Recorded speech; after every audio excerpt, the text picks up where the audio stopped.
সুপ্রিয় দর্শক, আসসালামু আলাইকুম। সবাইকে স্বাগত জানাচ্ছি আজকের গুরুত্বপূর্ণ সংবাদে। প্রথমে জানিয়ে দিচ্ছি সংবাদ শিরোনাম, পরে বিস্তারিত।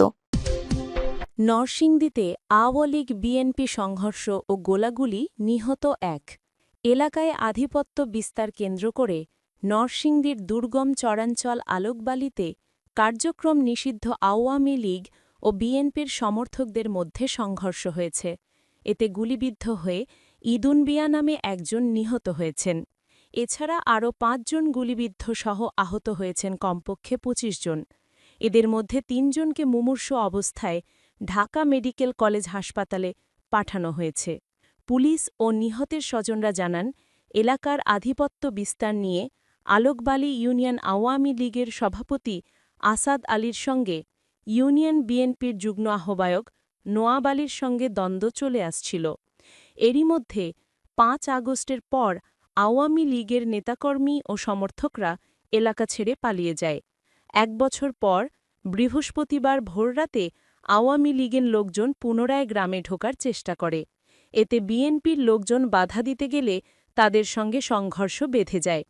এ সময় আওয়ামী লীগের নেতাকর্মীরা বিএনপি নেতাকর্মীদের ওপর এলোপাথারি গুলিবর্ষণ শুরু করে। এতে ইদুন মিয়া নামে একজন নিহত হন। আহতদের উদ্ধার করে সদর হাসপাতাল সহ বিভিন্ন হাসপাতালে পাঠানো হয়। নরসিংদী মডেল থানার এসআই নাসিম মিয়া বলেন, এলাকার আধিপত্য বিস্তারকে কেন্দ্র করে দুপক্ষের সংঘর্ষে একজন নিহত হয়েছেন। এ বিষয়ে আইনগত পদক্ষেপ নেওয়া হচ্ছে। এদিকে ভারত থেকে লাইভে এসে কাদেরের হুঁশিয়ারি, আওয়ামী লীগ মাঠে নামলে কেউ রেহাই পাবে না। ভারত থাকা অবস্থায় হঠাৎ করেই রাজনৈতিক অঙ্গনকে নাড়িয়ে দিয়েছেন আওয়ামী লীগের সাধারণ সম্পাদক ও সড়ক পরিবহন ও সেতুমন্ত্রী ওবায়দুর কাদের।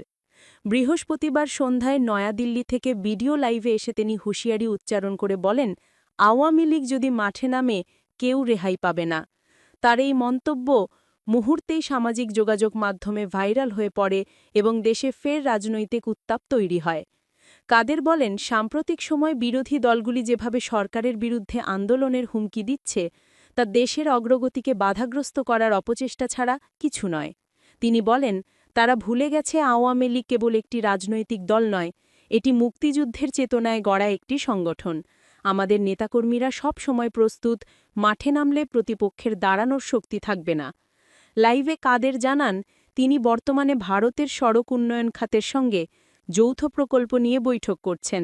তবে দেশে বিরোধী দলের অস্থিতিশীলতা তৈরির চেষ্টা সম্পর্কে অবগত আছেন এবং সতর্ক নজর রাখছেন। তিনি বলেন, আমি বিদেশে আছি বলে কেউ ভাববেন না আমরা উদাসীন।